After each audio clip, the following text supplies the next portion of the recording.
Now, on the one hand, we have FuBo. They've actually been around for quite a while, but it's only lately they're making a lot of noise, both from the critics and from some very enthusiastic users. Sling, meanwhile, has dominated the live TV streaming market for a while. More competition, though, means that things constantly have to improve to keep winning you over, so we're always interested to see how the competition stacks up. So, FuBo versus Sling TV, let's dive in.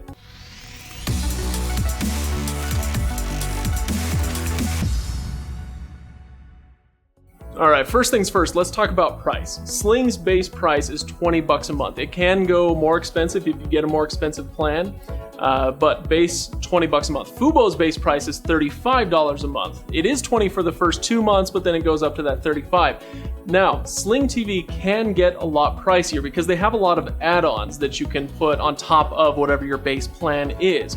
But it does give you the option of keeping it cheaper. It feels a little more like an a la carte service that we all really want and maybe will never actually get.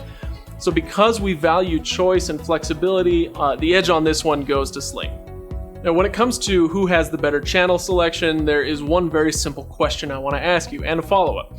First, do you want to watch sports? And if yes, which sports? Because FuBo targets soccer. They target it very heavily. Sling, meanwhile, looks a lot more like a traditional cable package with a wide variety.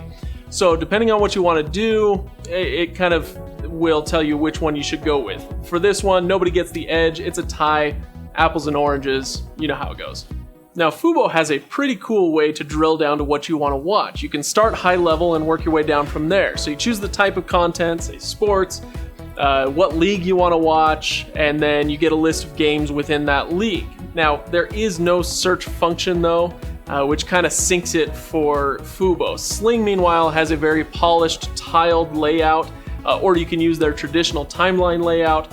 This one has a search function, which kind of feels like a must. So due to the polish and the search function, this one goes to Sling.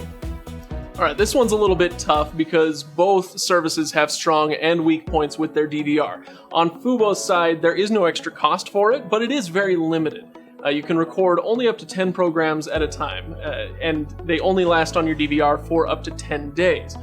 Now, we do like this really excellent feature, which is that they record based on an event versus a time slot. So if you decide to record a soccer match, then you don't have to worry if it goes into overtime, your recording isn't going to get cut off. It's a really solid little feature. Now, on Sling's side, it does cost $5 a month, which stinks, but it is more robust and flexible. It has a higher limit, 50 hours, which is low for a DVR, but it's better than some other cloud DVRs you get out there like FuBo's.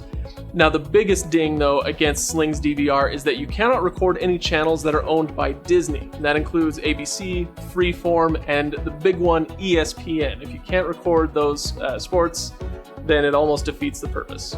This one is actually pretty easy. FuBo is available on all these devices. It's all the basic ones, while Sling is available on pretty much everything. Now, as FuBo gains in popularity, we may see it available in more places, but for now, this is easy to call. Sling wins this one. Now, when it comes to streaming TV, Sling is king. It won our head-to-head matchup versus DirecTV Now, this one. So it shouldn't be a surprise that FuBo doesn't really stack up in a direct comparison. So if you're looking for the best all-around option, yes, Sling wins this one easily. But this isn't really a head-to-head matchup, since FuBo isn't mounting a frontal assault on the competition. Instead, FuBo is all about carving out their little niche for soccer fans. It's an interesting maneuver, and if it works, in the long run, it will be because FuBo does what it does really well. So if this is a direct contest, yes, we give the edge to Sling TV, but since it's not a direct contest, we can happily recommend FuboTV for anyone looking for non-stop international soccer with a decent helping of more traditional content as well. As always, let us know what you think in the comments below, and on your way, please like this video and subscribe to the channel so we can keep you informed on streaming TV and other home technology, and we'll see you next time.